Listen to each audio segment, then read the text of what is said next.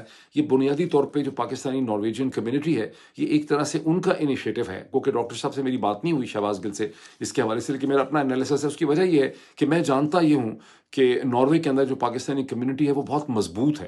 اگر امریکہ کے بعد کہیں پر پاکستانی کمیونٹی اور برطانیہ کے بعد کہیں پاکستانی کمیونٹی رسپیکٹڈ ہے، in fact much more than that, because Norway کی آبادی تھوڑی ہے. میرا ایک نارویجین فرینڈ ہوا کرتا تھا کولمبیا یونیورسٹی میں، وہ مجھے بتایا کرتا تھا وہ مجھے بڑی عزت سے ملتا تھا، باقی کوئی اتنی عزت سے نہیں ملتا تھا.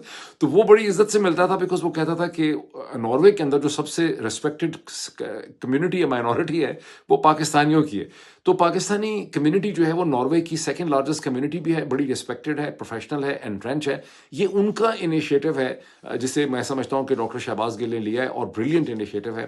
ضرورت اس چیز کی تھی کہ پاکستان تحریک انصاف اور پاکستانی لوگ جو ہیں دنیا بھر میں، یورپ کے اندر، برطانیہ کے اندر، امریکہ کے اندر، آسٹریلیا میں، نیوزی لینڈ میں، کینیڈا میں، جہاں جہاں ممکن ہو اس قسم کے پولیٹیکل الائنسز کھڑے کریں جو ویلیوز کی بنیاد کے اوپر ہوں. آپ کا الائنس ان لوگوں سے تو نہیں ہو سکتا جو کلرڈ لوگوں سے نفرت کرتے ہوں، جو مسلمانوں سے نفرت کرتے ہوں. الائنس آپ کا ہوگا لبرلز کے ساتھ جو left of the centre politics ہے. اور ایسے الائنسز جو ہیں وہ پاکستانی کمیونٹیز کو امپاور کریں گے. لیکن جب آپ ایسے الائنسز بلڈ اپ کریں گے تو پھر آپ کو اپنا بہت سا جو ریٹرک ہے یہودیوں کے خلاف، کرسچنس کے خلاف، بلیسفیمی کی ایشو کے اوپر، بہت سے اور ایشوز جو ہیں جس پہ پاکستانی کمیونٹیز کا بڑا ریٹرک ہوتا ہے، اسے آپ کو سافٹ، ہومو سیکشولیٹی کے خلاف اس کو آپ کو سافٹ کرنا پڑے گا پولیٹیکل الائنسز کھڑا کرنے کے لیے. But it's a master stroke, بڑی اچھی یہ انہوں نے ایک موو کی ہے پی ٹی آئی. اسی پیراہے کے اندر، اسی کانٹیکس میں تھوڑا سا ذکر کر دوں کہ میں نے جو اب سے بہت گھنٹے پہلے، 12 گھنٹے پہلے، میں نے امریکن کانگریس مین گریگ کسار کا میں نے انٹرویو کیا.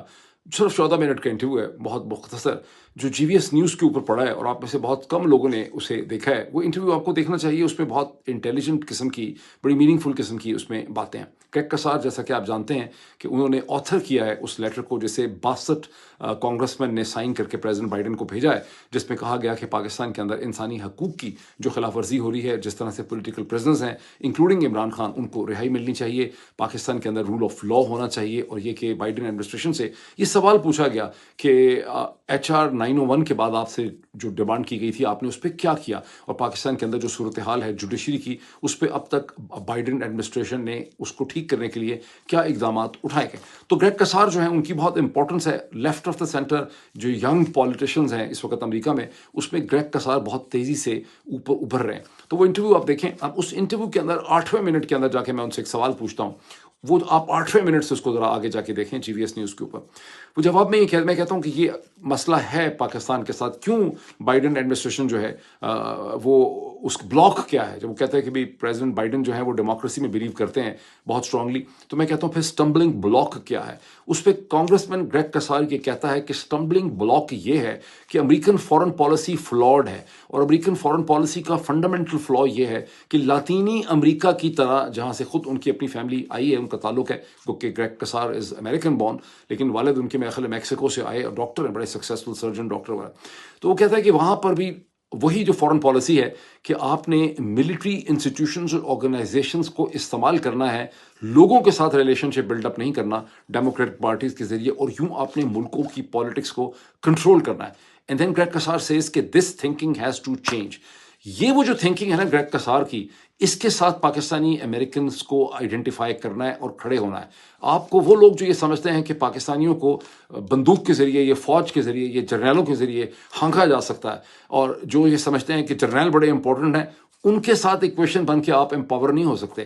آپ کو گریگ کسار کی تھنکنگ رکھنے والے writers, philosophers, political writers, film makers, documentary makers جو ہیں، پولیٹیشنز ہیں، اور میڈیا پیپل ہیں، کارپوریٹ لوگ ہیں، بزنس لوگ ہیں، ان کے ساتھ آپ کو الائن کرنا ہے. اور ونس اگین جب آپ جب ان کے ساتھ آپ الائن کرتے ہیں تو بہت سا ہمارا جو ریٹرک ہے against the homosexuals and this and that and religion کے اوپر، اسے ہمیں تھوڑا سا ٹون ڈاؤن کرنا ہوگا، because left of the centre politics جو ہے وہ ان چیزوں کے اوپر سٹینڈ لیتی ہے. جہاں وہ ہیومن رائٹ کی وجہ سے آپ کے ساتھ کھڑے ہیں، پھر وہ اسی طرح سے ہومو سیکشول جو ہے یا لیسبین ہے، اس کے ہیومن رائٹس کا بھی ان کو خیال ہے.